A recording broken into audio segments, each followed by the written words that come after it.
दोस्तों, south Africa के खिलाफ टेस्ट सीरीज 2-0 से हारने के बाद से भारत और साउथ अफ्रीका के बीच 3 मैचों की वनडे सीरीज खेली जाएगी। सीरीज का पहला मैच 30 नवंबर से रांची में होगा और इस सीरीज के लिए एक बार फिर रोहित शर्मा को वनडे टीम का कप्तान बनाया गया है। जी हां दोस्तों, शुभमन गिल और श्रेयस अय्यर के चोटिल होने के चलते बीसीसीआई ने यह बड़ा फैसला लिया है और वनडे सीरीज के लिए एकदम नई टीम इंडिया का ऐलान कर दिया है। बीसीसीआई द्वारा चुनी गई 16 सदस्यीय भारतीय टीम में कई चौंकाने वाले नाम शामिल हैं। दक्षिण अफ्रीका के खिलाफ होने वाली यह वनडे सीरीज 2027 वनडे विश्व कप की तैयारियों के लिहाज से बेहद महत्वपूर्ण मानी जा रही है। इस सीरीज के लिए भारतीय टीम ने कप्तानी से लेकर ओपनिंग, मिडिल ऑर्डर तक कई चौंकाने वाले बदलाव किए हैं, जिसे जानकर आप भी हैरान रह जाएंगे। तो दोस्तों, आखिरी साउथ अफ्रीका के खिलाफ चुनी गई टीम में किन खिलाड़ियों को शामिल किया गया, क्या बदलाव किए गए हैं, इन सब की जानकारी हम आपको इस वीडियो में जरूर दिखाएंगे। लेकिन उससे पहले आपसे एक सवाल, आपके अनुसार क्या भारतीय टीम 2027 में होने वर्ल्ड कप में जीत हासिल कर पाएगी? अपनी राय नीचे कमेंट में जरूर बताइए। दोस्तों, भारत और दक्षिण अफ्रीका के बीच 3 मैचों की रोमांचक वनडे सीरीज 30 नवंबर से 6 दिसंबर तक खेली जानी है और इस सीरीज को लेकर भारतीय क्रिकेट फैंस में जबरदस्त उत्साह देखने को मिल रहा है। T20 वर्ल्ड कप और टेस्ट मैचों की थकान के बाद अब दोनों टीमें एक नए फॉर्मेट में आमने सामने होंगी, जहां हर मैच महत्वपूर्ण है, क्योंकि यह सीरीज आगामी चैंपियंस ट्रॉफी 2025 की तैयारी का अहम हिस्सा मानी जा रही है। इस सीरीज का पहला मुकाबला 30 नवंबर को रांची के JSCA इंटरनेशनल स्टेडियम कॉम्प्लेक्स में दोपहर 1:30 बजे से खेला जाएगा। दूसरा वनडे 3 दिसंबर को रायपुर के शहीद वीर नारायण सिंह इंटरनेशनल स्टेडियम में दोपहर 1:30 बजे से शुरू होगा, जबकि तीसरा और आखिरी वनडे 6 दिसंबर को विशाखापट्टनम के SCA VDCA क्रिकेट स्टेडियम में खेला जाएगा। सबसे बड़ी खबर यह है कि इस वनडे सीरीज के लिए रोहित शर्मा को एक बार फिर टीम इंडिया की कमान सौंपी गई है। काफी समय बाद रोहित शर्मा वनडे टीम की कप्तानी कर रहे हैं और यह उनके लिए भी बड़ा मौका है कि भारत को टेस्ट सीरीज की निराशा के बाद एक नई शुरुआत दिलाए। शुभमन गिल, जो पिछले कुछ समय से भारत के लिए लगातार सीमित ओवरों में ओपनिंग कर रहे थे, इस बार टीम का हिस्सा नहीं होंगे। कोलकाता टेस्ट में गर्दन में गंभीर खिंचाव के चलते वह बल्लेबाजी करने तक मैदान पर नहीं उतर पाए थे और तुरंत उन्हें अस्पताल ले जाया गया था। उनकी चोट इतनी गंभीर बताई जा रही है कि वह न सिर्फ टेस्ट सीरीज से बाहर हुए, बल्कि अब दक्षिण अफ्रीका के खिलाफ वनडे सीरीज से भी बाहर हो चुके हैं। यह भारत के लिए बड़ा झटका है, क्योंकि शुभमन गिल ODI के सबसे भरोसेमंद बल्लेबाजों में से एक माने जाते हैं। उन्होंने हाल ही में ऑस्ट्रेलिया के खिलाफ वनडे सीरीज में पहली बार भारत की कप्तानी भी की थी। भले ही टीम सीरीज 2-1 से हार गई, लेकिन गिल के नेतृत्व की काफी चर्चा हुई और उन्हें भविष्य के कप्तान के तौर पर भी देखा जा रहा था।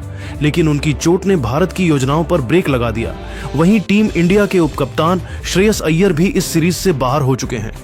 ऑस्ट्रेलिया के खिलाफ सिडनी वनडे के दौरान कैच पकड़ते समय उनके कंधे में गंभीर चोट आई और उन्हें तुरंत अस्पताल ले जाया गया। मेडिकल रिपोर्ट में उनकी रिकवरी में लंबा समय लगने की संभावना जताई गई है। इस वजह से बीसीसीआई ने बड़ा फैसला लेते हुए उपकप्तान की जिम्मेदारी KL राहुल को सौंप दी है। राहुल इस भूमिका के लिए एकदम सही विकल्प माने जाते हैं, क्योंकि वह न सिर्फ टीम के अनुभवी बल्लेबाज हैं, बल्कि विकेट कीपिंग भी कर सकते हैं, जिससे प्लेइंग 11 के संयोजन में टीम इंडिया को काफी लचीलापन मिलता है। इस सीरीज में एक और बड़ा बदलाव देखने को मिलेगा, ऋषभ पंत की वनडे टीम में वापसी। लंबे समय बाद पंत को वनडे टीम में शामिल किया गया है और उन्हें बैकअप विकेटकीपर की भूमिका दी गई है। पंत की एक्सप्लोसिव बैटिंग भारत के लिए हमेशा एक गेम चेंजर साबित हुई है और फैंस उनसे एक शानदार वापसी की उम्मीद लगाए बैठे हैं। लेकिन दोस्तों, इस टीम चयन में जो सबसे बड़ी और सबसे चौंकाने वाली खबर है, वह है 14 साल के वैभव सूर्यवंशी का भारतीय वनडे टीम में चयन। जी हां, वही वैभव सूर्यवंशी जिसने उभरते एशिया कप 2025 में अपनी आक्रामक बल्लेबाजी से दुनिया का ध्यान खींचा था। वैभव ने सिर्फ 42 गेंदों में 144 रनों की धुआंधार पारी खेलकर इतिहास रच दिया था। उनके शॉट्स, उनकी टाइमिंग और उनकी निडर बल्लेबाजी ने चयनकर्ताओं को इतना प्रभावित किया कि उन्हें सीधे सीनियर टीम में शामिल कर लिया गया है। विराट कोहली और शुभमन गिल के उपलब्ध न होने की स्थिति में भारत ने यह बड़ा दांव खेला है और देखने वाली बात होगी कि वैभव इस अवसर का कैसे फायदा उठाते हैं। वैभव जैसे युवा प्रतिभाशाली खिलाड़ी को इतनी कम उम्र में वनडे टीम में देखने का मौका भारतीय फैंस के लिए बेहद रोमांचक है। भारत की टीम इस समय बदलाव के दौर से गुजर रही है। कई सीनियर खिलाड़ी चोटों से जूझ रहे हैं, कुछ को आराम दिया गया है और कुछ नए चेहरे जगह बना रहे हैं। इसीलिए रोहित शर्मा की कप्तानी यहां बहुत अहम भूमिका निभाएगी। रोहित अनुभव, संयम और बड़े मैचों को संभालने की क्षमता के लिए जाने जाते हैं। दक्षिण अफ्रीका के खिलाफ टेस्ट सीरीज में निराशाजनक हार के बाद भारत यह वनडे सीरीज किसी भी कीमत पर जीतकर वापसी करना चाहेगा। दूसरी ओर दक्षिण अफ्रीका की टीम भी पूरी तैयारी के साथ मैदान में उतरेगी, जिससे यह मुकाबला और भी रोमांचक हो जाता है। कुल मिलाकर यह वनडे सीरीज भारत के लिए सिर्फ एक द्विपक्षीय सीरीज नहीं, बल्कि नई शुरुआत, नए नेतृत्व और नए प्रतिभाशाली खिलाड़ियों की परीक्षा है। रोहित शर्मा, केएल राहुल, ऋषभ पंत और वैभव सूर्यवंशी जैसे खिलाड़ियों के साथ भारतीय टीम मैदान पर उतरने के लिए तैयार है। अब देखना दिलचस्प होगा कि क्या भारत इस सीरीज में जीत दर्ज कर टेस्ट की हार का बदला ले पाएगा। भारत और दक्षिण अफ्रीका के बीच होने वाली इस वनडे सीरीज में एक और दिलचस्प पहलू यह है कि टीम इंडिया अब अपने अनुभवी खिलाड़ियों की वापसी से पहले से ज्यादा सुदृढ़ नजर आ रही है। ऑस्ट्रेलिया दौरे पर रोहित शर्मा बेहतरीन लय में दिखाई दिए थे, जहां उन्होंने सिर्फ 3 मुकाबलों में 200 से ज्यादा रन बनाए और दिखा दिया कि उनका अनुभव और उनकी कप्तानी दोनों ही आने वाले बड़े टूर्नामेंट्स में भारत के लिए कितने महत्वपूर्ण होंगे। वहीं दूसरी ओर विराट कोहली ने ऑस्ट्रेलिया के खिलाफ आखिरी वनडे मुकाबले में न सिर्फ शानदार अर्धशतक लगाया, बल्कि उस पारी में उनका लय और टाइमिंग देखते ही बनता था। उनकी इस फॉर्म को ध्यान में रखते हुए चयनकर्ताओं ने और मुख्य कोच ने यह निर्णय लिया कि इन दोनों दिग्गज खिलाड़ियों को दक्षिण अफ्रीका सीरीज में शामिल किया जाए, ताकि 2027 विश्व कप के लिए एक मजबूत, संतुलित और अनुभवी भारतीय टीम तैयार की जा सके। यशस्वी जायसवाल को भी दक्षिण अफ्रीका वनडे स्क्वाड में बनाए रखा गया है। यशस्वी ऑस्ट्रेलिया दौरे का हिस्सा थे और भले ही वहां उन्हें बड़े मौके न मिले हों, लेकिन चयनकर्ताओं को उनके टैलेंट और क्षमता पर पूरा भरोसा है। उनका आक्रामक खेल भारत के शीर्ष क्रम में नई ऊर्जा जोड़ सकता है और रोहित शर्मा के साथ या उनके बाद एक स्थिर साझेदारी बनाने में मदद कर सकता है। भारत के पास अब यशस्वी, राहुल और सूर्य कुमार जैसे शीर्ष क्रम के विकल्प मौजूद हैं और इस लचीलेपन से टीम को एक बड़ा फायदा मिलेगा। भारत की टीम में सबसे बड़ा बदलाव और सबसे महत्वपूर्ण वापसी है हार्दिक पांड्या की। हार्दिक पिछले कई महीनों से चोट के कारण टीम से बाहर चल रहे थे। श्रीलंका के खिलाफ एशिया कप 2025 के दौरान गेंदबाजी करते समय उनकी पैर की मांसपेशी में चोट आई थी।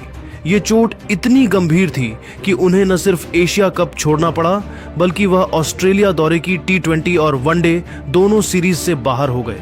हार्दिक के बाहर होने से टीम इंडिया को संतुलन में भारी कमी का सामना करना पड़ा था, लेकिन अब हार्दिक पूरी तरह से फिट हैं और दक्षिण अफ्रीका के खिलाफ इस वनडे सीरीज में उनके खेलने की पुष्टि हो चुकी है। हार्दिक की वापसी का मतलब है एक भरोसेमंद तेज गेंदबाज, एक फिनिशर, एक मैच विनर ऑलराउंडर और एक रणनीतिक खिलाड़ी की टीम में वापसी। उनका अनुभव भारत को मिडिल ऑर्डर और डेथ ओवर्स दोनों में नई मजबूती देगा। उधर तेज गेंदबाज जसप्रीत बुमराह को ऑस्ट्रेलिया दौरे पर आराम दिया गया था, ताकि वह दक्षिण अफ्रीका दौरे और आने वाले व्यस्त कैलेंडर के लिए फिट रह सके। अब बुमराह की टीम में वापसी ने भारत के गेंदबाजी आक्रमण को और भी दमदार बना दिया है। बुमराह की स्विंग, उनकी पावर, उनकी ऑफ कटर और यॉर्कर किसी भी टीम की बल्लेबाजी को ध्वस्त करने के लिए काफी है। दक्षिण अफ्रीका के खिलाफ उनका अनुभव भारत के लिए बहुत फायदेमंद साबित हो सकता है। इसके साथ ही रविंद्र जडेजा भी इस वनडे फॉर्मेट में वापसी कर रहे हैं। जडेजा को ऑस्ट्रेलिया के खिलाफ वनडे टीम में शामिल नहीं किया गया था, लेकिन चयनकर्ताओं ने अब उन्हें फिर से वनडे टीम में जगह दी है। जडेजा की ऑलराउंड क्षमता और उनकी फील्डिंग भारत को मध्य ओवरों में बड़ी मजबूती देती है। अब भारत के पास जडेजा, हार्दिक, बुमराह ये 3 बड़े मैच चेंजर एक साथ उपलब्ध हैं। टीम इंडिया के लिए एक और अहम चयन है तिलक वर्मा का। तिलक वर्मा ने पिछले कुछ महीनों में T20 क्रिकेट में खुद को एक बेहतरीन बल्लेबाज के रूप में स्थापित किया है। उनका संयम, उनका एटीट्यूड और उनका चेज मास्टर वाला अंदाज चयन समिति को काफी प्रभावित कर चुका है। श्रेयस अय्यर की चोट के चलते अब तिलक वर्मा को वनडे टीम में मौका दिया गया है और यह उनके करियर का सबसे बड़ा अवसर बन सकता है। तिलक का खेल आधुनिक क्रिकेट की मांग के बिल्कुल अनुरूप है। फ्री फ्लो बल्लेबाजी, स्पिन के खिलाफ मजबूती और दबाव में रन बनाने की क्षमता। उन्हें मिडिल ऑन ऑर्डर में खेलने का मौका मिल सकता है। इसके अलावा टीम में अक्षर पटेल, कुलदीप यादव, वॉशिंगटन सुंदर और अर्शदीप सिंह जैसे महत्वपूर्ण खिलाड़ी भी शामिल हैं। अक्षर और कुलदीप की स्पिन जोड़ी भारत को मध्य ओवरों में विकेट दिलाने में मदद करेगी। वहीं वॉशिंगटन सुंदर की ऑफ स्पिन और उनकी अर्थव्यवस्था भारत के लिए उपयोगी साबित होगी। तेज गेंदबाजी में अर्शदीप सिंह और मोहम्मद सिराज को शामिल किया गया है, जिनकी स्विंग और शुरुआती ओवरों में विकेट लेने की क्षमता किसी भी टीम को परेशानी में डाल सकती है। कुल मिलाकर यह टीम एकदम संतुलित दिखाई दे रही है। अनुभव, युवा उत्साह, ऑलराउंडर, घातक पेस अटैक, मजबूत स्पिन संयोजन, रोहित शर्मा की कप्तानी, कोहली का अनुभव, हार्दिक बुमराह जडेजा की वापसी और वैभव सूर्यवंशी जैसे नए टैलेंट की मौजूदगी इस टीम को दक्षिण अफ्रीका के खिलाफ एक बेहद खतरनाक और संतुलित यूनिट बनाती है। अब देखने वाली बात यह होगी कि भारत इस सशक्त टीम संयोजन के साथ इस वनडे सीरीज में किस तरह का प्रदर्शन करता है और क्या वह टेस्ट सीरीज की निराशा के बाद वनडे में एक शानदार वापसी कर पाएगा। दोस्तों, आपको क्या लगता है, क्या इस बार साउथ अफ्रीकी टीम इंडिया के तूफान में उड़ जाएगी? नीचे कमेंट में बताइए और ऐसे ही रोमांचक क्रिकेट अपडेट्स के लिए चैनल को लाइक, शेयर और सब्सक्राइब करना मत भूलिए।